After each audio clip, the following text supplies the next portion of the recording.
तारीख गवाही देगी इस लाल हकीकत की, खनक खनक पे तलवारों की रणगान बनाया है। अपनी हथेलियां खोलिएगा। तारीख गवाही देगी इस लाल हकीकत की, खनक खनक पे तलवारों की रणगान बनाया है। और खोद कर नाखून से गुलाम धरा को हमने बलिदानों की बुनियाद पे हिंदुस्तान बनाया है।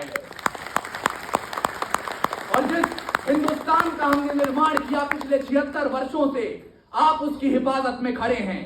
और मैंने पिछली बार आपके समक्ष जहां से बात खत्म की थी, इस बार वहीं से शुरू करूंगा। 3 चीजें हैं आपकी वर्दी के पास जो दुनिया की किसी यूनिफॉर्म के पास नहीं है। और वो 3 चीजें हैं अद्वितीय निखार, अद्भुत स्वाभिमान और अपूर्व रुतबा। और ये 3 चीजें ऐसे ही हासिल नहीं हुई जब -30 डिग्री तापमान में 16,444 फीट की ऊंचाई पर 123 जवान 13 कुमाऊं के 3,000 दुश्मनों से लड़ते हैं। 123 में से 113 शहीद होते हैं। लेकिन जाते जाते जिस खून से रेजांगला का इतिहास लिखते हैं, वो खून आपकी वर्दी को निखार देता है। जब अपने दौर की हर तकनीक से लैस पैटर्न टैंक असल भारत की भूमि को नापाक करने आते हैं, और अब्दुल हमीद जिस जुनून के साथ, जिस जज्बे के साथ मात्र RCLR गन से 8 पैटर्न टैंकों की धज्जियां उड़ा देता है, वो जुनून आपकी वर्दी को स्वाभिमान देता है। और दुश्मन का गुरूर फौजी बूटों से रौंदते हुए जिस हनक के साथ आप ईस्ट पाकिस्तान तोड़कर बांग्लादेश बना देते हैं, वो हनक आपकी वर्दी को रुतबा देता है। याद रखिएगा, मैंने ये बात इसलिए दोहराई क्योंकि जंग बहुत होते हैं, परंतु एक युद्ध ऐसा हुआ जिसने भारतीय सेना को यह अधिकार दिया है कि आप दुनिया से कह सकते हैं, हमको अपने खट्टे मीठे बोल बदलना आता है, हमको अब भी दुनिया का भूगोल बदलना आता है। जब विश्व की ज्योग्राफी बदल कर रख दी आपने, क्या था वो युद्ध 71 का सर, परंतु जब आप भारत का नक्शा देखेंगे, उस युद्ध के दौरान हमारी गर्दन पर जब कटारी चल रही थी, तो जिस लड़ाई ने अपने सीने के दम पर उस कटारी को रोका, वो लड़ाई क्या थी? यहीं से अपनी बात शुरू कर रहा हूं, सुनिएगा। मैं आपका पूर्ण रूप से ध्यान बसंतर के युद्ध पर चाहता हूं सर। इसलिए कहता हूं कि जब तक सनन सनन हवाओं की एक पैगाम सुनाएंगी, दीप शिखाएं रात से लड़कर अंधकार मिटाएंगी, जब तक सागर में पानी रहेगा लहरों में रवानी होगी, और देश की खातिर मिटने को बेताब जवानी होगी, राजाओं के मन में जिंदा रहेगी ठसक सिकंदर की, सीने की अग्नि गर्म रखेगी धधक जो अंदर की, और समंदर की पैदाइश रहेगी, मोतियों की पैदाइश रहेगी, गहराई समंदर की, दुश्मन तब तक याद करेंगे जंग बसंतर की। ये युद्ध वो युद्ध था जिसको समझने के लिए आपको 52 साल पीछे चलना होगा। जब पूरब में युद्ध छिड़ा, निर्दोषों को बचाना था, पूर्वी पाकिस्तान तोड़कर बांग्लादेश बनाना था, तब दुश्मन ने नैतिकता वाला पन्ना पूरा फाड़ा था, पश्चिम से हम पर हमला करके पीठ में खंजर गाड़ा था। सरहद के उन्मादी दुश्मन भूमि बांटना चाहते थे, भारत के नक्शे से जम्मू कश्मीर काटना चाहते थे। वे जान चुके थे पश्चिम में यदि भारत झुक जाएगा, पूर्व में चलता युद्ध वहीं पर बिना शर्त रुक जाएगा। वे भारत मां के सिंह राज का नाखून तोड़ना चाहते थे, वर्दी पहने रणवीरों का जुनून तोड़ना चाहते थे। वे जान चुके थे तोड़ेंगे इससे भारत का अभिमान भी, 71 वाले जिद्दी जनरल मैनिक शॉ की आन भी। तो जब पाक परस्तों ने शकरगढ़ में सैनिक अभियान किया, जरपाल पे हमला करके हमने जंग का ऐलान किया। आपका युद्ध शुरू होता है और आपकी तन्मयता मुझ तक पहुंचेगी तो मुझे और अच्छा लगेगा। एक चित्र वहां पर टंगा हुआ है सर, उस चित्र के प्रति आपके हृदय में कितना सम्मान है, उस सम्मान को आमंत्रित करना चाहता हूं। जरपाल पे हमला करके हमने युद्ध का ऐलान किया, दुश्मन ने भी ठोस इरादे मन में अपने उरूज किए, माइन बिछाकर जमीन पे पाकी मोर्चे महफूज किए। अब समक्ष हमारे दुश्मन था और बीच में मौत छिपी थी, उस तक कैसे पहुंचेंगे हम, योजनाओं में यही लिपी थी। फिर एक बार पर्व शहीदी मना रही थी सेना, माइन हटाकर टैंक के रास्ते बना रही थी सेना। पर एक दिवस था ऐसा आया, फर्ज निभाना था, रास्ते अभी बारूद सने थे, पर आगे जाना था। तो सैन्य धर्म के अंतिम पथ पर बेखौफ लड़ाके बढ़ गए और 3 टैंक संकेतरपाल 10 के ऊपर चढ़ गए। 3 टैंक संकेतरपाल 10 के ऊपर चढ़ गए। अब हम भी फजाएं देख रहे थे गैर इलाकों की, नभ को गुंजित करती थी आवाज धमाकों की। धमक धमक और टैंक की धन धन सुरताल के जैसी लगती थी, धमक धमक और टैंक की धन धन सुरताल के जैसी लगती थी। मैदान में बिछी लोहे की जर्जर कंकाल के जैसी लगती थी। आग उगलती दहान हमारी विकराल के जैसी लगती थी और पाकिस्तान को शक्ल मौत की खेतरपाल के जैसी लगती थी।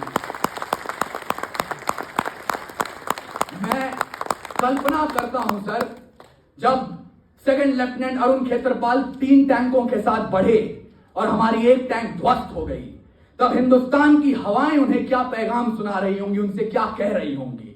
उन्होंने जरूर कहा होगा कि भूलिए मत साहब, आप जिस जमीन पर खड़े हैं, जब पूरी दुनिया को अक्षर ज्ञान तो छोड़िए चिन्ह ज्ञान नहीं था, हमने 4 वेदों की रचना कर दी थी। इस मिट्टी की कोख से निकला एक पत्थर जिसे कोहिनूर कहते हैं, उसे खरीद सके इतनी हैसियत पूरी दुनिया की दौलत में नहीं थी। और सिकंदर की शमशीर में इतना फौलाद नहीं था, उसके किसी भी सैनिक के पांव की इतनी औकात नहीं थी कि इस मिट्टी के एक भी जर्रे के माथे पर विराजमान हो जाए। तब जाकर अल्लामा इकबाल ने लिखा, यूनान और मिस्र रोमा सब मिट गए जहां से, कुछ बात तो है कि हस्ती मिटती नहीं हमारी, सदियों रहा है दुश्मन दौरे जहां हमारा, सारे जहां से अच्छा हिंदुस्तान। दुश्मन का हर मंसूबा अब फौजी वर्दी जान चुकी थी, पंजाब हिमाचल कश्मीर विरोधी नीयत को पहचान चुकी थी। उन्हें चाहिए थी हमारी आबो हवा घटाएं भी, डल झील की रौनक भी, गुलमर्गा की अदाएं भी। सोनमर्ग में पाक का झंडा दुश्मन दल का ख्वाब बना था, श्रीनगर दरबार पे कब्जा गुलदस्ते का गुलाब बना था। पर सेना हमारी आरी जमी पे कैसे फिरने देती, हिम शिखरों पर गड़ा तिरंगा कैसे गिरने देती। इसीलिए तो धारे बसंतर लय कमाल हो जाती थी, देश की रक्षा करते करते वर्दी लाल हो जाती थी। लगता था कि सेना का भी संयम पूरा डोल रहा है, जर्रा जर्रा भारत का फौज के जरिए बोल रहा है। आग रहेगी सूरज में जब तक नदिया में नीर रहेगा, भारत का कश्मीर रहा है, भारत का कश्मीर रहेगा। भारत का कश्मीर रहा है, भारत का कश्मीर रहेगा। जब भारत के वीरों की गाथा रावलपिंडी में सुनाई गई, तब हमारी थल सेना से लड़ने हवाई मदद बुलाई गई। पाक की वायु सेना सोचे उनकी मांग भरेगी, जीत की हवा कहीं ना कहीं तो उनकी ओर करेगी।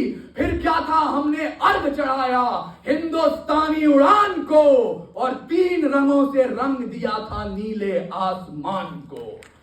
जब भारत देश ने पाक के ऊपर अपना अंतिम वार किया, शस्त्र डाल बेशर्त समर्पण पाकिस्तान ने स्वीकार किया।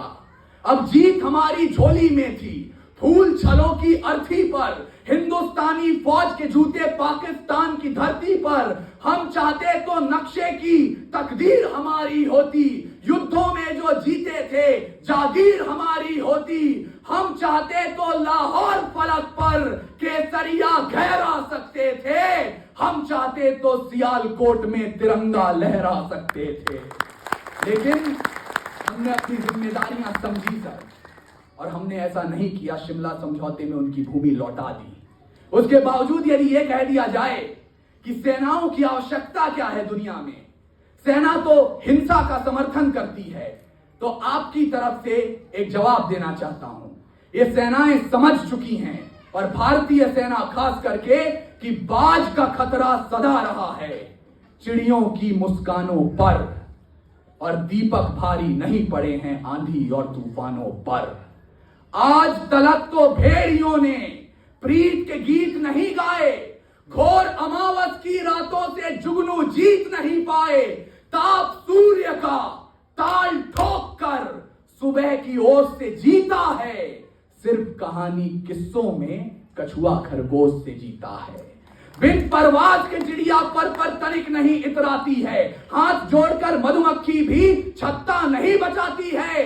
अंबर की नपाई जैसे पंखों से की जाती है, शहद के छत्ते की रक्षा भी डंकों से की जाती है।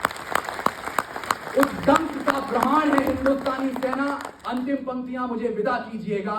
मैंने आपको कविता सुनाई तो आपको ऐसा ना लगे कि बस चीख पुकार की बात होकर चली गई। एक विचार अगर मैं आपके जहन में छोड़कर नहीं गया तो मेरे कविता कहने की कोई सार्थकता नहीं है। इसलिए साहब आप सब सोचिएगा कि आखिर क्या कारण है कि पिछले 900 वर्षों में शक, हूण, तुर्क, तातार, कुषाण, यवन, चंगेज, पठान, मंगोल, मुगल, डच, फ्रांसीसी, पुर्तगाली, अंग्रेज आए और चले गए, हिंदुस्तान अभी भी जिंदा है। पराक्रम, वीर, शौर्य, जो 3 चीजें आपके अंदर हैं, आपकी वर्दी में छिपी हुई हैं, उसको निकालिए, क्योंकि जितना खतरा सरहद के बाहर के दुश्मन से है उतना ही खतरा सरहद के अंदर के दुश्मन से है। एक अभियान चलाया गया, हर घर तिरंगा। उस अभियान को एक मशवरा फौज की तरफ से और आपसे रुखसती। पर्वत पर्वत, नदी नदी, उस अभियान का विरोध क्यों है सर? विरोध तो होना नहीं चाहिए, परंतु मेरा जो तर्क है उसे सुनिएगा। पर्वत पर्वत, नदी नदी, दशकों दशकों, सदी सदी, कन्याकुमारी रामेश्वरम भी, गंगा यमुना का संगम भी, नील गगन या धरातल हो, हिमाचल हो, विंध्याचल हो, कश्मीर, असम, अरुणाचल हो, यदि भारत मां का आंचल हो, तो 3 रंगों से रंगा यही संदेश होना चाहिए। हर घर में तिरंगा अभियान नहीं, आदेश होना चाहिए। धन्यवाद।